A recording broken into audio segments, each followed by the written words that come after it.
During World War II, self-propelled guns were a force to be reckoned with, supporting the advance of Allied troops and fighting enemy armour. A run-in with the German Jagdpanther or an American M36 meant that you were in deep, deep trouble, even if you were using a very well-protected vehicle. Today, we're going to talk about the best SPGs of that period.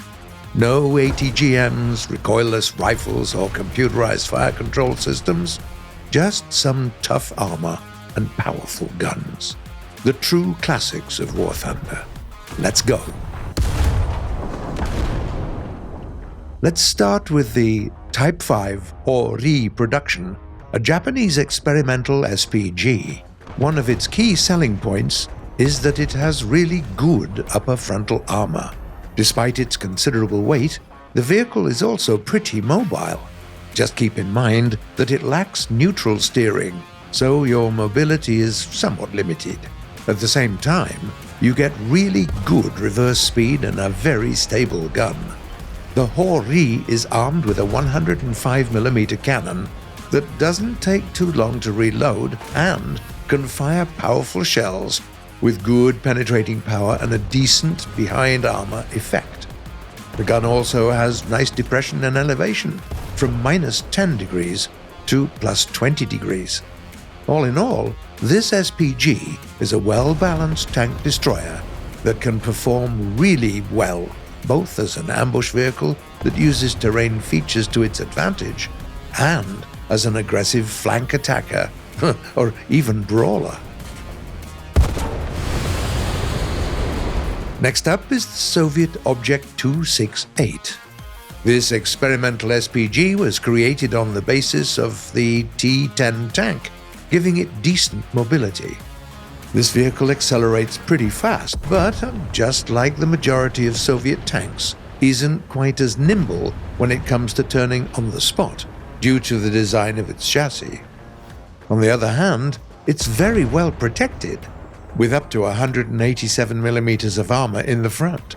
The gun installed on the Object 268 is pretty accurate for its caliber, and there's the KPVT heavy machine gun on the roof of the casemate, which really comes in handy when there's a lightly armored opponent nearby and your main gun is still in the middle of a reload.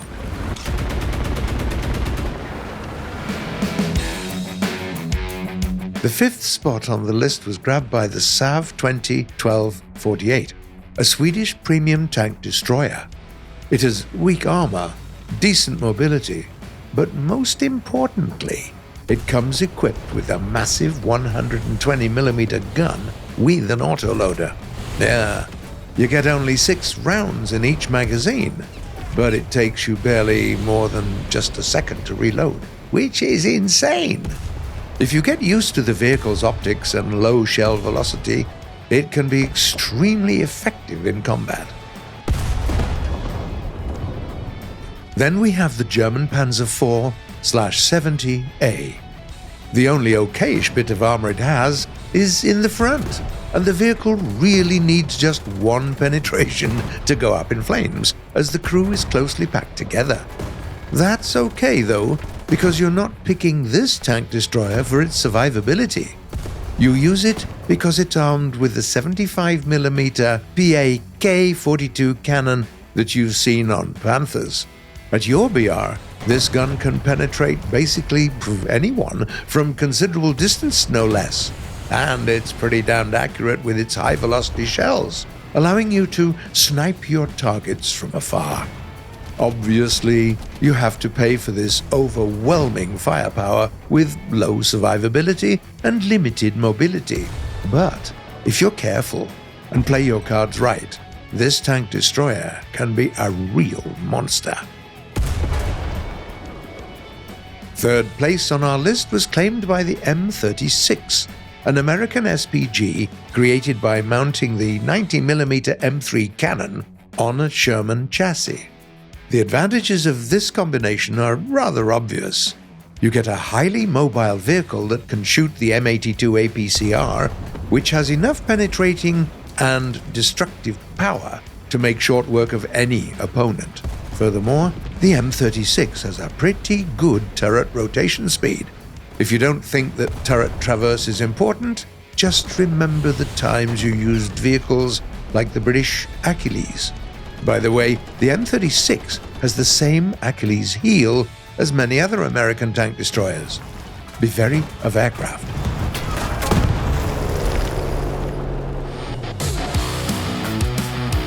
The silver goes to the STKFZ 234/4, an event vehicle that players could get by participating in Operation SUMMER 2017. This is the last modification of the Puma armored car, which received a significant upgrade in terms of firepower thanks to a new gun, the 75 PAK 40/3. In order to mount this gun, German engineers had to remove the turret, making this Puma an open-top vehicle, meaning that it was extra vulnerable to attacks from above, not to mention that it had barely any armor to begin with. On the other hand, who needs armor and protection when you can have superior mobility? This Puma is just as mobile as light tanks, even in off-road conditions. It also has 8-wheel steering, providing it with excellent maneuverability.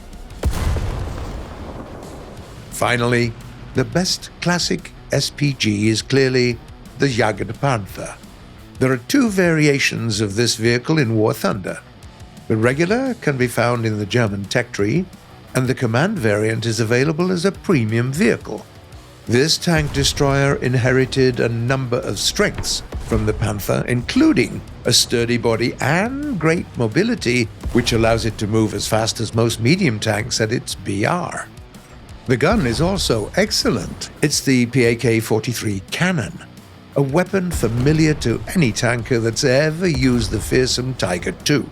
Thanks to its speed and maneuverability, the Jagda Panther can swiftly move to a good firing position and then fire away from a hard-to-reach place, eliminating one target after another. Like a true king of classic SPGs, it is. But what do you think? Have you used any SPGs on the list? Tell us please what your favorites are. And are there any that you absolutely hate to fight against? We're all ears, so tell us in the comments below.